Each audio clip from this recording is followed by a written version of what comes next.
Okay, take two.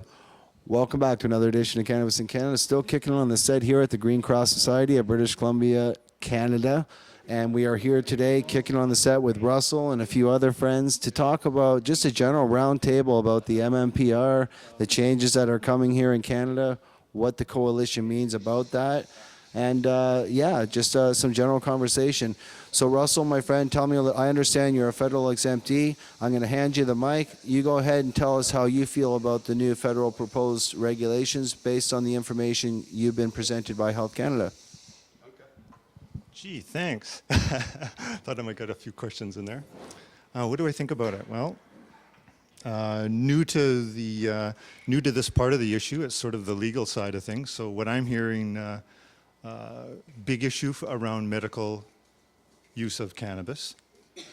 Also big issues around recreational use. So I'm hearing this doesn't really kind of address it. A lot of recreational people are still kind of upset that this doesn't go for them at all.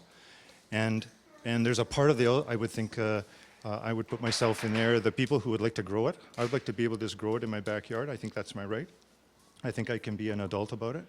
And the prices suck right now. I appreciate being able to buy it at a dispensary. But with the current regulations and with the government playing with the price, they've stuck us with a really expensive piece of, call it medical herb that, that's a lot of money at $2.50 to whatever we're at now, $2.50 an ounce to buy it. You guys are in that price range here. Most of the dispensaries, and I know them all. That's a lot of money. So if somebody's doing, let's say, 2 ounces in a month, that's $500. $6,000 a year. That's too much for your health. That's really, really too much, I think, for your health. So what I think about what's happening with the government and the regulations that are going on right now, I think the current government has an opportunity to maybe put us back on the map as being a country that's got some brains and is able to say, hey, we can make right what happened back in Prohibition, and we can put this thing right. Clearly, half Canada, that's going to say, is somewhere in that range, is probably using cannabis in some fashion. And besides the money, I appreciate that they're on for the money, but I'd come back to it's still $250 an ounce, and that's a lot. Maybe that's a good price for medical marijuana. I don't know. As somebody that wants to not grow it, isn't capable of growing it in their backyard, or doesn't have a good family member or a good friend who can grow it for them, that can grow some good marijuana. The dispensaries, and this dispensary for sure, and that's why I come to this dispensary, has done a lot around identifying, bad cannabis over good cannabis. And they did a lot around that. They post it on the internet. You can see it on their board. They're spending, I don't know what the figure is, but I know they're spending a few bucks making sure that it's tested properly and by a professional. We didn't have that before the dispensaries came along. Before that, we just had buddies growing it. And so I think this government's got a chance. Maybe come back around, show that they're mature enough to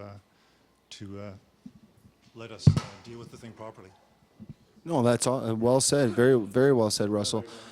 No, there's no going on too long about this issue, that's for sure. One question, do you feel you're going to be criminalized come April Fool's Day, March 2013, should the coalition fail in our objective? Well, we're already criminalized now. We are criminals, right? We're all meeting here as criminals. It's nice that this place here gives us an opportunity to come and enjoy the space and be around other criminals. But that is where we are. Are they going to criminalize it? I don't know. They haven't really stopped.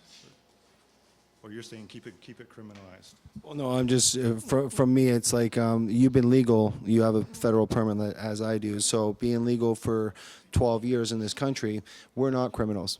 We're not supposed to be. But we're caught, in my own opinion, in the crossfire prohibitionary policy.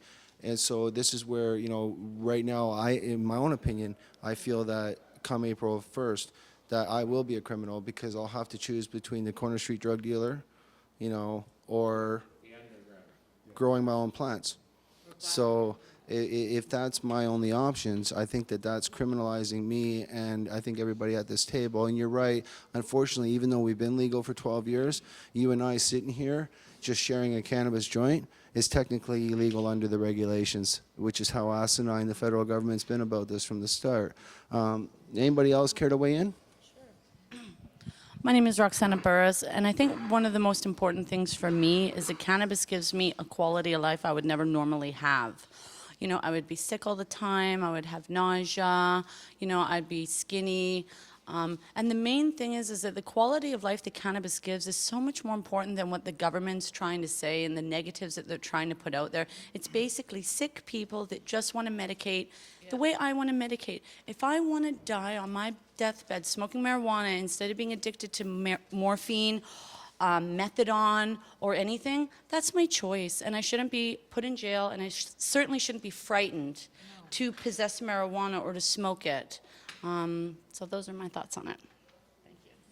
That's awesome. You know what I love is the passion that you get out of medical patients. This is where very rarely, as my viewers know, I'm looking forward to going back to just gardening in my plants and teaching what I used to do was teach how to grow safely and effectively, and certainly never had any problems in my 10 years.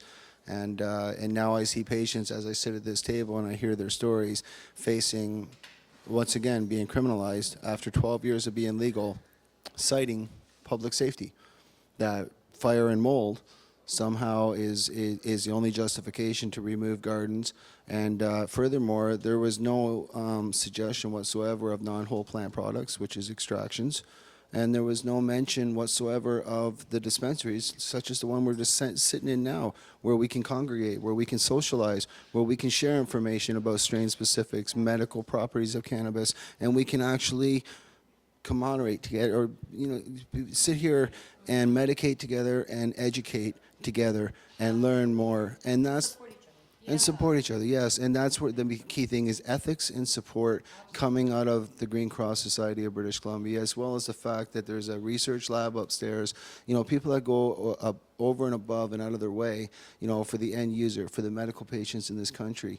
And that's what this fight is all about. We're out today trying to get the stories of patients, getting to give shout outs, let people see that there is another voice. And people aren't necessarily hearing that voice because the government has a good stranglehold over media. But the media is starting to give our side of the story, and we thank those that have come out in support of us. And we'll just continue to give our message until it's loud and clear that the medical patients in Canada oppose the MMPR and the federal government's position on medical marijuana. We'll see you in the next show. This is Jason Wilcox signing out. Well, business is blossoming at a hydroponic shop in BC. Sales have been smoking hot ever since 2 U.S. states legalized marijuana. The company, called Green Planet, carries everything anyone would need to grow plants, any kind of plants, indoors. In Colorado, it is now legal to have 6 marijuana plants in a secure area.